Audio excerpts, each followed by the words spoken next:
We've been counting down to the beginning of spring all week long, and the day has finally come. But has it really? Many people are wondering when this cold weather is actually going to finally break. Well, here to answer those questions for us, Storm Teammates' very own experts, meteorologists Matt Kirkwood and Terri DeBoer. So, you guys. All eyes are on you. Yeah, all eyes are on you. Just 93 days before summer officially arrives. Yeah. There you go. Exactly. Yeah, we're coming off this will be the 5th straight month with temperatures below average. We're kind of locked into a pattern that I think a lot of us are saying no mas. Yeah. You know, we want some warmer temperatures. I'm there as well, but it looks like this pattern isn't really going to break down a great deal. There's a lot of factors that go into it. We dug into it here at Storm Teammate. I first wanted to start out with this. We have 3 more hours of daylight since this, this winter solstice, and the sun angle is twice as what it was before. So no matter what, we are going to warm up. We're noticing the snow melting. April 1st, we start out with an average high of 52, 65 by May 1st. By the way, the average last freeze is right around May 14th. It may be a little later this year, and by May 31st, average high 74 degrees, boy.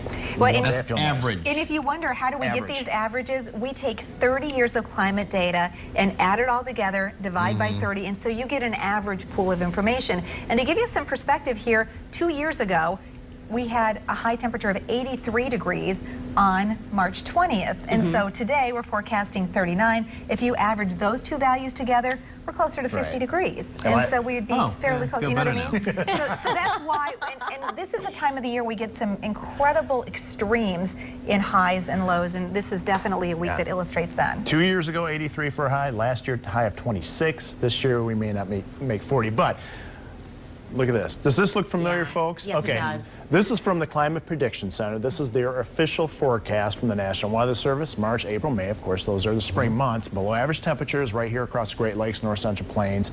It totally makes sense, really. When you add it all up, and I'll explain why in just a moment, I would actually put a much below average over us. Okay. If I was in charge of it, and I would expand it to the south.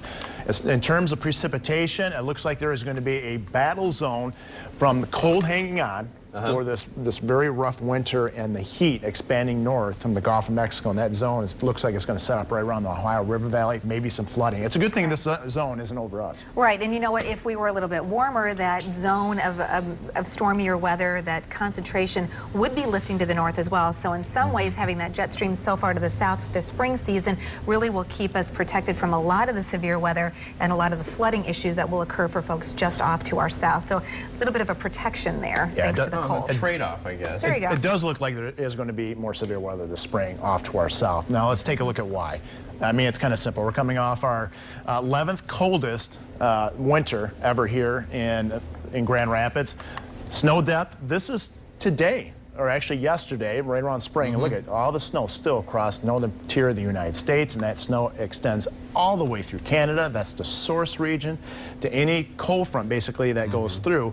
So it's just going to take longer for the northern hemisphere to warm up because of all that extensive ice and snow. Speaking of ice, we still have approximately 80% ice across the Great Lakes and on the coverage of the Great Lakes. So there's going to be a lag time to warm up the Great Lakes this year. It just takes longer then for us to get warmer here and air temps to come up, huh? Another thing is, I think we're going to have more soil moisture in around the Great Lakes. You're probably thinking, well, what's that mean? Well, when the sun is heating up the ground, it's going to heat up, it's evaporating the moisture as opposed to heating the ground. So it takes longer. Okay. Okay. So bottom line, Terri? Yeah, the bottom line, and you know, this is a look at a compilation of a lot of computer model information, an outlying computer model Matt was digging into this morning. Keeps us colder than average, maybe even in through the month of June. Yeah, the #1 model that nailed how cold we were going to be this previous winter was the best one. It has us cold, yeah, right into June. That's an outlier at this point, but still. We could be wrong. Oh, I hope you are. But you know, you look at this, and it's just so incredible to us. We love to dig into the science. We love to look at, you know, to crunch the numbers and everything. There really is great statistical information to support investing in a continuation of your winter wardrobe. Okay. Okay. All about shopping, right? All right. Well, at least we know what to expect here. We appreciate it. Thank you, guys.